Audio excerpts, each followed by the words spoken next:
Raise your glasses, Badger fans. Gard is on the board. Camren Hunter commits to the Badgers. Let's talk about his game, how he fits, and how it impacts the rotation, plus some NFL draft thoughts. All that and more on today's Locked On Badgers. Let's go. You are Locked On Badgers, your daily podcast on the Wisconsin Badgers. Part of the Locked On Podcast Network, your team every day. What is up, Badger fans? Thank you so much, as always, for tuning in, making this one of your first listens every day. Thank you for listening to Locked On Badgers. I'm your host, Ryan Herring. Today's episode brought to you by Monopoly Go. I admit it, I have a bit of a competitive side, and it is a big fan of Monopoly Go. The mobile hit twist on classic Monopoly. Join your friends and download Monopoly Go, free on the App Store or Google Play. Let's just get into it, because this is a big one. It's big just to get on the board. It's big to add talent. It's big to restock the roster. It's big because I haven't gotten to fire the cannons for basketball in a good hot minute. So let's fire those darn cannons. Fire the recruiting cannons. Another one is headed to Madison on Wisconsin. Let's go. Fire the recruiting cannons. Oh, no. Another one is headed to Madison on Wisconsin. Enough cannons. Enough cannons. Hopefully there'll be more cannons in the future. So let's start here. Let's start with Camren Hunter. Central Arkansas, 6'3", 200 pounds. Didn't play last year with a broken foot. Sounds like that's fully healed up.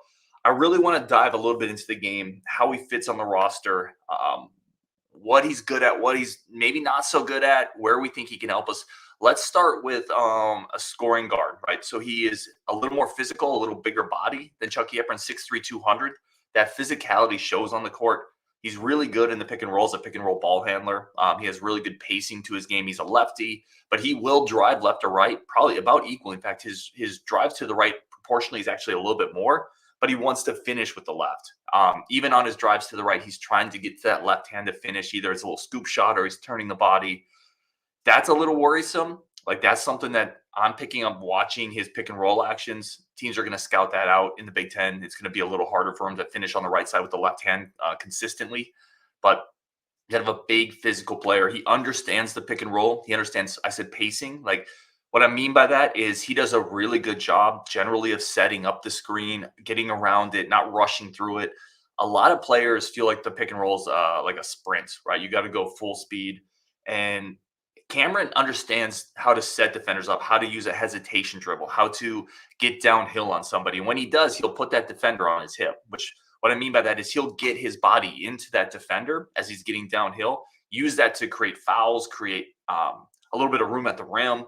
So he's got a really, kind of old school physical game as a point guard.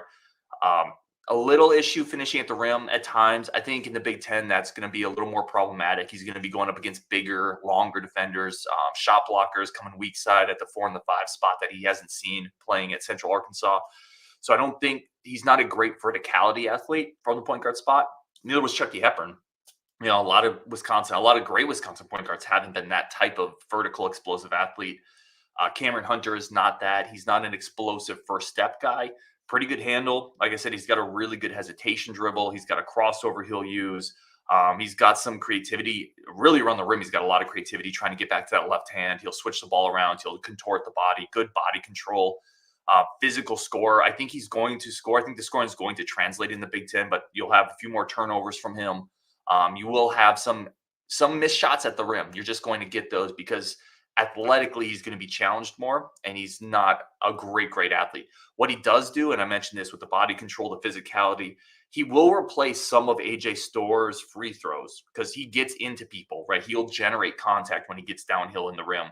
And he's a really good free throw shooter, 80%, almost 80% his last year at Central Arkansas. So you're going to replace some of AJ Storr's free throw attempts, which I think that's a really big part of what AJ brought to the Badgers offense, right?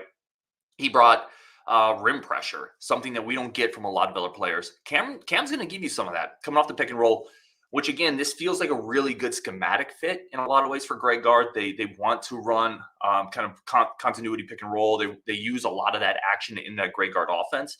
It is not the swing anymore. Every announcer says, "Oh, the Badgers are running the swing." No, we don't run the swing. Do we invert our guards in post occasionally? Yes. We don't run the swing. We run a lot more pick and roll action, and this is something Cam is really good at. So it feels offensively like a good fit, a guy who can come in and I think can give you 8 to 12 a game. And If he can give you 8 to 12 a game, he's replacing the offensive output of a Chucky Hepburn.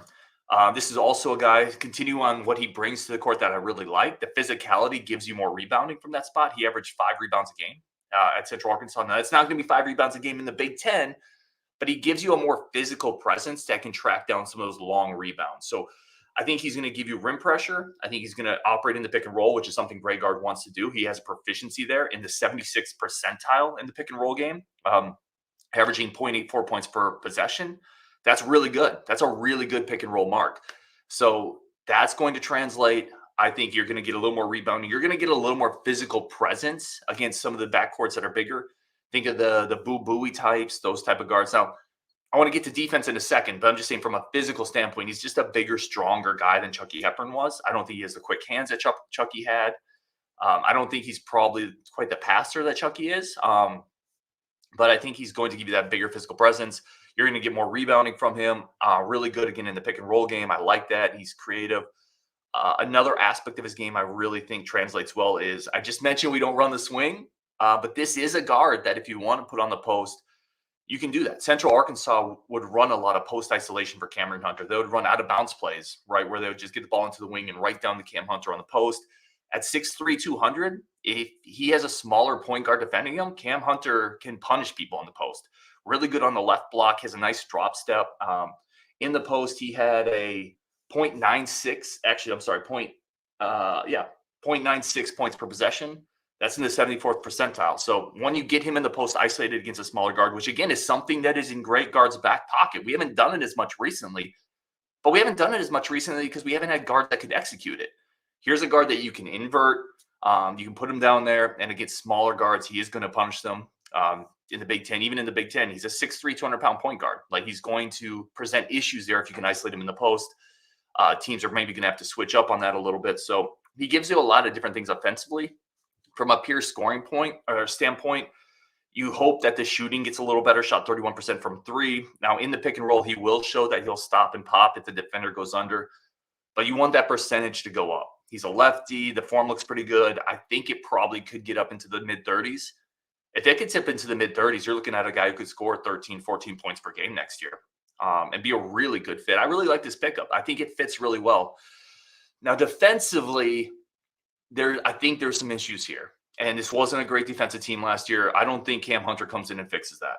I think you watch some of the film on him. He's okay in isolation. He gets driven on. I think the faster guards in the Big Ten are still going to be a problem for us. They were a problem for us last year. I think they're going to be a bit of a problem for Cam Hunter. I want to dive more into the film, but he is in the 38th percentile defensively in isolation situations. So he is giving up straight line drives a little more than you'd like. I think it's the quicker guys that are going to present a bit of an issue against the bigger physical guys. He's going to match up better. But what did we see last year? And really for a couple of years with this team, we've been giving up too many straight line drives. I think Cam Hunter is going to be susceptible to that as well. So offensively, I like the fit a lot. Defensively, I want to dig more into it. I think he gives you more physical presence, but I don't think he solves the issue of guarding faster, quicker guards, keeping people out of the paint. In the pick and roll defense standpoint, he was really bad. In the last year he played, really bad. He was in the 5th percentile. Like that. I want to dig into that. I'm going to dive into those numbers more and find out why. Because pick and roll defense is a team defense, right?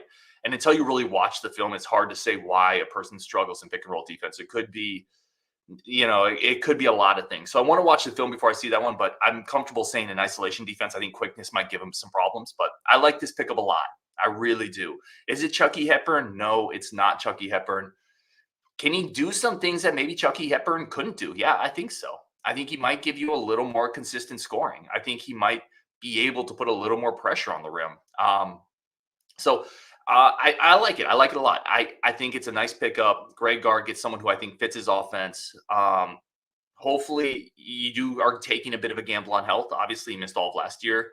He's healthy now, but broken feet, it's kind of one of those things that sometimes can be a reoccurring nagging thing. Obviously hoping it's not. I really like this pickup, and it's not the last one we're going to see. So we're going to take a quick break there. Come back, a lot of your comments. I want to talk about kind of his fit into the rotation, what it means for Kamari McGhee, Daniel Freitag, those kind of things. That's coming up next on Locked On Badgers. But first, we're going to take a quick break for our friends of the show. I've talked about this a lot. I can be a competitive dude. Now, I'm not a competitive like SOB where I'm not mean about it, but I really like winning. Um, to the point where I was playing chess with my wife. I don't think we were married at that point, but she accused me of cheating because she knows I'm competitive, because she knows I'll try to find edges and advantages. Listen, searching for Bobby Fischer before you play chess is not cheating. That's just doing prep work. But if you like competitive stuff, if you're a competitive dude like me, go check out Monopoly Go, free on the App Store and Google Play. It is the #1 place to play the new twist on the classic board game Monopoly. Play with your friends. It's been downloaded over 150 million times. There's a reason it is blown up and exploded among people who love Monopoly. It is the best way to play the classic board game. New twists on the game. Play it mobile. Play it on your phone. Download Monopoly Go free on the App Store and Google Play. All right, let's come back to the show. Let's get some comments in here. Let's go up to the top. And I appreciate everybody tuning in as always. Cheesehead Bucky, what's up, my friend? Says, let's get it. The 49ers got your boy. Trust me. We are going to talk about Isaac Guerrero. And listen, the 49ers got Tanner Mordecai as well. Brett Roll says, what's going on, Ryan? What's going on, Brett? How are you doing today? Cannon L says, let's go. Huge get. Big athletic 3-level score. Yeah, I think he is a 3-level scorer. The 3-point shooting has to be a little more consistent. I love the size and the physicality. I don't think he's super athletic, but I don't think Chucky Hepburn was either. So I don't think it's not like you're replacing. It's not like you're replacing. I don't know. Think of a super athletic point guard that the Badgers have had. Have they had a super athletic? It's not like you're replacing Devin Harris with this guy, right? I think you're probably staying the same athletically. Chucky's probably a little quicker. Jeff Olson says Guerrero to San Francisco. Cheesehead Bucky says, did we get 3 guys today? There's definitely more news down the pike. It sounds like John Tanji is probably going to be committing, former Missouri guard. I think he's going to be a 3 for us if we get him, but I don't want to. I want to wait for the official before we talk about him, because I have a whole bunch of thoughts on his game as well and how he fits into this roster if it does happen. David Thiering says getting Camren Hunter is a start. But what is the Badger basketball program next couple of guys, if any, for acquisitions? Hope you build off Hunter. Yeah. So I think the next one's already in the pipeline. I just want it to become official before we talk about it. Brett Roll says need 3 or 4 more cannons. Yeah. Cheesehead Bucky says Xavier Amos, John Tanji. Tanji's who I just mentioned. I think Tanji would be a really nice fit, give you more shooting, give you some size. But again, I'm going to hold off talking about him for a second.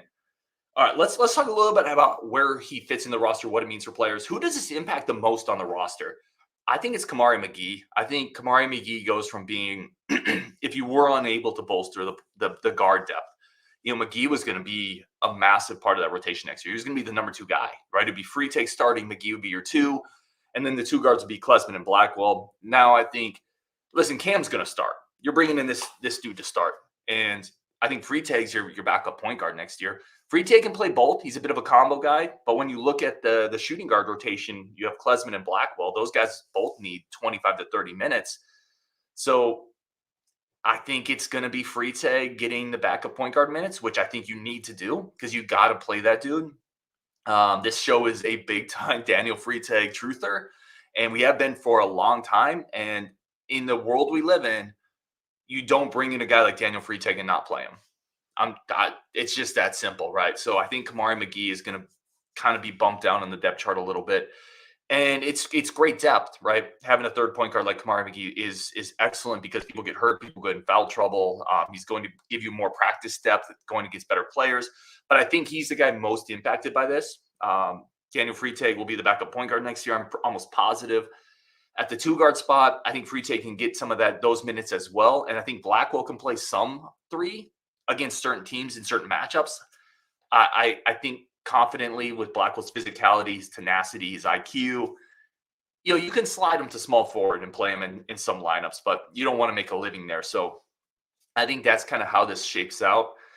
You look at some of the bigs on this team. Camren Hunter coming in, he can, I think in some ways with the way he can manipulate the pick and roll, he can keep that offense rolling the same type of way that Chucky could in clutch moments, find shots for people. He's not as fluid of a passer, just watching him play a little bit, I think, as Chucky is. But again, I think he can give you some other things in terms of scoring. So I really like it, and I think it impacts Kamari McGhee, but depth is good, right? And this is a big depth move. It's something that I don't think it was the point guard was the biggest need, but point guard was a need. and you were able to do that. All right, let's keep going here.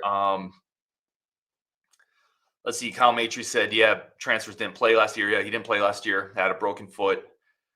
But listen, like, that's partially why you're getting him, right? If he had played last year, he wouldn't still be available right now, right? You're getting him because he didn't play last year. And it sounds like he's healed up. Sounds like the injury is good to go and he's ready to play. And it is what it is.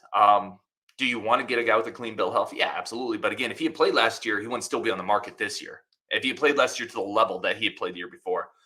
Lord Croy says fire Gard. No, man. No, this is not the time for fire Gard. Like, this is a good player. Kyle Matry says, I agree, Lord Gard's not bringing in good talent. This is a good player. I watch him on film. He's a good player. He's not – this is not like a player that moves you from the 5 line to the 3 line, but this is a player who can be a winning guard on this team. I really do believe that. Robert Sorensen says, be positive about Badger basketball. Let's go. Let's go. Let's be positive. Jan Volk says, sounds like a backup to Freitag. I don't think so. I for a couple of reasons. And the reasons for me mirror kind of the Van Dyke and Braden Locke discussion, right? I think it's a lot easier to start off with Camren Hunter. And then if Daniel Freitag just blows up, you can make that switch in the middle of the season, and that it makes more sense because Freitag is a foundational piece, right? You're bringing him in to be the foundation upon which the next few Badger basketball teams are built upon, right? That's who he is. He is the piece. Camren Hunter is just an augmenter for this year. So if you flip though and start with Freitag, and for whatever reason he struggles because he's a true freshman and true freshmen struggle, and then you demote him, I think you could really do a number on his confidence. I think it just makes sense to start the veteran. And I think that's probably why Camren Hunter is coming here. He knows he's going to start. He's probably been told that. I've seen some comments where he's mentioned, I'm here to run with the ones and be the one. They're both going to play. They're both going to play a lot. But I do think that Freitag is going to be the backup here, Jan. Tyler Strieber says, we have 4 guards already. Need to prioritize a wing and a power forward before we get a guard from Central Arkansas. I would say just get good players when you can get them, Tyler. I agree. The 3 and the 4 are a bigger priority, but you also need depth in the backcourt. And I had said maybe you'd be okay if you didn't get anybody, but that's not what I wanted, right? I think you could survive if you had just Freitag, McGhee, Klesman, and Blackwell, but that's not what I wanted. And if you have an opportunity to get a legit starting guard, you get them, knowing that you still need to get all these other pieces. It's like, listen, if I'm in the grocery store and I'm making pancakes, right, and I go past the flour aisle, but I need syrup too, I'm going to get the flour while I'm walking by it on my way to get the syrup. So this is the flour, and we're still getting the syrup later. That's all it is. I'm a positive guy. Like, I'm optimistic.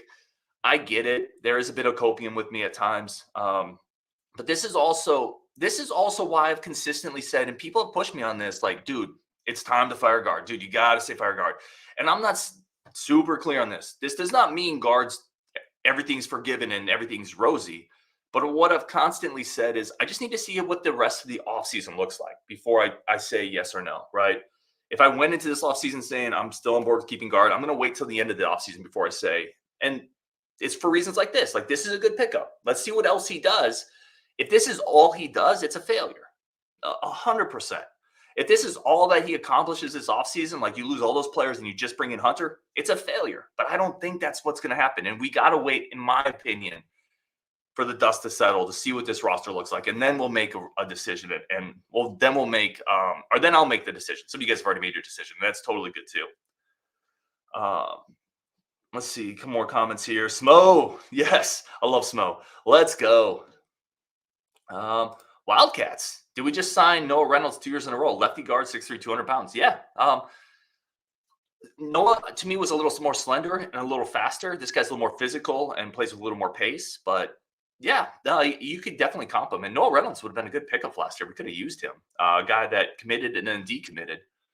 Chase Hellenbrand says, we got John Tonge and Xavier Amos coming in as well. I think so. Again, I'm going to hold off until I know for sure, but I'm pretty sure there's more good news on the horizon. I think Tonge is going to be your 3. I think he has enough size and shooting ability to give you some unique stuff there. I'm pretty excited about it. Kyle Matry says some folks carry on like it's a 4-star high school prospect. Horrid. He's a 4-star transfer prospect. Again, listen, I want to be clear. Like, this is not like the missing piece to a championship puzzle, but this is a guy who scored 16, 5 rebounds, and 4 assists for not a very high level. That is 100% accurate and fair to point out. But this is a good basketball player with some physical size and some skills. Now, he's a complementary piece, right? And you have to get. He's not going to move the needle drastically, but I think it's a really good pickup, and I think it's a winning type of a player, and I think it fits Gard's scheme. So I think it's a good pickup. Yeah, let's see. Bo Dragon says Bobby Fischer was crazy. Yeah, Bobby Fischer was crazy, but the movie Searching for Bobby Fischer was incredible, and I highly recommend anybody watch the movie Searching for Bobby Fischer. Really, really like that. All right, we're going to take one more quick break. Friends of the show, come back. And we're going to talk about the NFL draft, my boy going to a certain team, plus why I think the NFL draft is really a microcosm of how bad our roster got. We're going to talk about that next on Locked On Badgers. But first, we have a quick break for friends of the show. Friends of the show are at FanDuel. And listen, FanDuel is whether you're winning or losing with your favorite teams, which recently I've been doing a lot of losing with my favorite teams. Because I bet on the Niners and I bet on the Suns and I bet on Lordy. I bet on the Badgers against Lordy. But I still use FanDuel because at least it makes it easy for me to lose my money. Also makes it easy to win money if you're a little better gambler than I am. FanDuel.com/LockedOn is the official sportsbook of the Locked On Network, and you can bet. Nice. You can bet that I'm going to be betting money on the Suns again tonight. And because you can't lose 4 in a row. You can't get swept in the first round, right? I'm going to go to FanDuel.com/LockedOn to put that bet on the Suns. It is the fastest, easiest, simplest way to bet. Right now, new customers get $200 in bonus bets with your first $5 bet wins. That's $200 in bonus bets to buy you some Badger swag if you want. Today's episode is also brought to you by our incredible friends. And this is somebody I use, our incredible friends over at Gametime.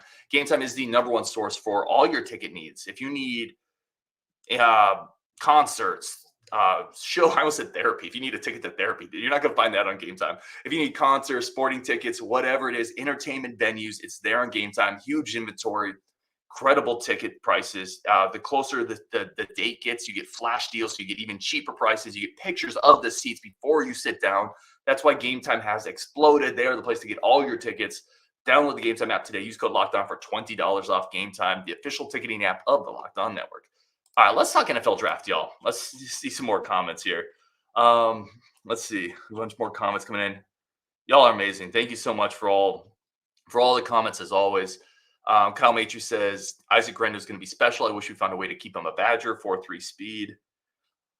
Let's talk draft. I want to start with we'll go in chronological order. Tanner Bortolini, 4th round. Braelon Allen, 4th round to the Jets. Bortolini already went to the Colts. Isaac Grendo, former Badger, went to the 49ers. And that was it. We've spent a lot of time talking about these players and where they're going. And listen, I'm excited to get Grendo on my team, but we need to take a step back and realize an NFL draft just happened. And the 49ers had the Badgers had 2 4th-round picks. It's not good, y'all. And that's why Luke Fickell's here. Right. That's why last year's recruiting class is a big deal. That's why this roster needs to get better, because you're not going to compete if you have your upperclassmen and your players entering the draft. The sum of that is 2 4th-rounders. That's really bad. No linebackers, no DBs, no receivers, no quarterback, no tight ends, it's not good enough. That's no elite talent, and elite talent that's not fair. That's not fair, right? Because Braelon Allen, to me, was an elite talent at the college level. But through the lens of the NFL, they're not looking at any of your DBs, receivers, left tackles, right, defensive linemen, and saying that's an elite guy. And that's a problem, because you need consistently. Look at how many players Michigan just had drafted. Look at how many Washington just had drafted. If you want to get to that elite level, you have to consistently be putting 4, 5, 6 guys in the draft every year. That's championship level talent recruiting and championship level talent development. And that's really hard. That's why most teams don't do it. But there's been plenty of years where Wisconsin's had 4 or 5 guys get drafted, or they've had a 2nd-round pick or a 3rd-round pick or a 1st-round pick and a 1st and a 5th, right, where there's been an elite guy off the roster. And this roster has gotten to a point where it's not been good enough. And I'm super stoked for Braelon Allen. I hope he crushes it with the Jets. I think he could have a really good career. I love Tanner Bortolini going to the Colts. Like, he showed how good of a blocker he is this year. I'm definitely going to be rooting like hell for those guys. But it's also indicative of the shape the roster was in and how much better it needed to get. One note on Isaac Grendo, who if you're an everydayer on the show and you listen to the show, you'll know how frustrated I was that Paul Chryst and the Badgers couldn't find more reps for Isaac Grendo. I mean, just think about this, right? Kyle Shanahan, whatever you think about him, and this is not a Niners podcast, I promise you, but Kyle Shanahan's a really good play caller. He knows offense. He thinks Isaac Grendo is a fourth-round talent. Paul Chryst couldn't get that man any reps on an offense that was struggling. Ugh. Still frustrating to me, but I'm excited to see how he develops. I think again, be cheering for Braelon Allen, be cheering for Tanner Bortolini. There are a couple undrafted free agents I want to quickly mention as well. I think that's fair. Let me pull that up. Tanner Bortolini signed with 49ers, UDFA. Hayden Rucci's off to the Dolphins. Muma Najameta, Cincinnati Bengals. And Peter Bowden, the long snapper, stays in state, goes to Green Bay. That's pretty cool. So, again, the roster wasn't good enough. If that's the draft output, it's not good enough. And I think you start to look at last year's class, the year before, and you see more guys with those NFL measurables. Like, I think Xavier Lucas and Kevin Haywood and Lafayette and Heiberger, Dylan Johnson and Willer, these guys have more of the NFL draft measurables. And if they develop, which is where the Brady Collins of that group comes in, if they develop and they play well, you're going to start seeing us. I say us, you're going to start seeing the Badgers kind of rise again in those draft rankings, which you can't win at the highest level if you don't do that. The two of those things are intrinsically linked. You have to produce NFL-type elite talent if you want to win against the very best in college football and win Big Ten titles. So I think those two are very linked. Let's get a couple comments in here, and we will wrap it up. Let's see. Bo Dragon says the Vikings made the dumbest quarterback pick in NFL history. Man, there are so many dumb quarterback picks in NFL history. I don't know. He goes on to say J.J. McCarthy will make Tim Tebow look like Joe Montana. I think I'm actually higher on J.J. McCarthy definitely than you are, Bo. He's not going to make Tim Tebow look like Joe Montana, but yeah, I don't love the pick there. Listen, here's the deal. Like, if you pick high in the draft and you don't like your quarterback situation, you are almost forced to pick a quarterback at times. And that's why a lot of these players are reaches. Like Penix is a reach. McCarthy's a reach. But you reach because they're quarterbacks, right? You scratch off the lottery tickets instead of taking the safe investment in the 401k because you feel like you have to. And that's why these teams all reach for quarterbacks.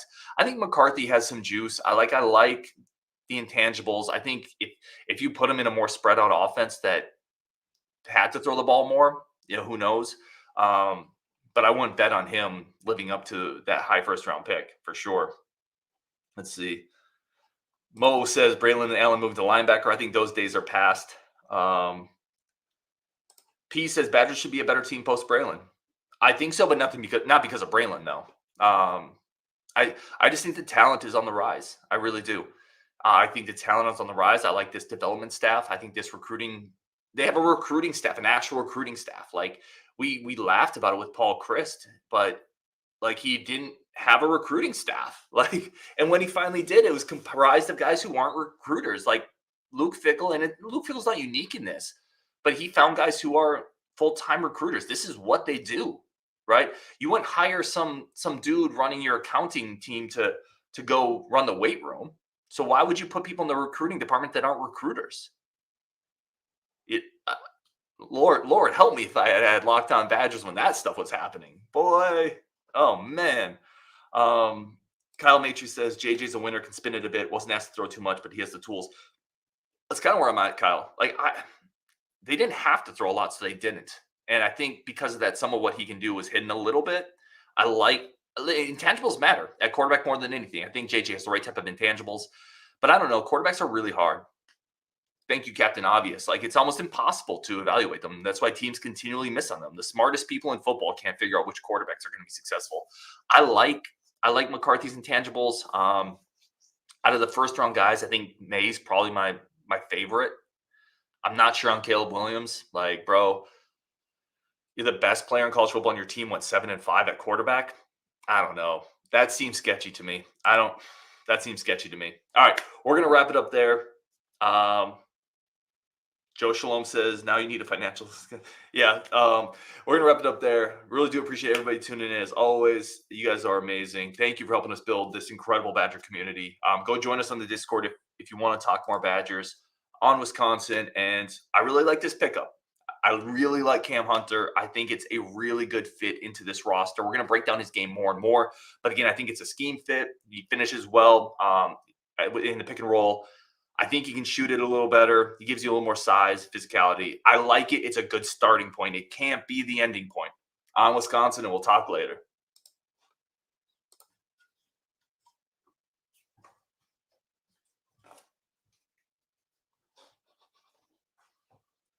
I think the show's ending.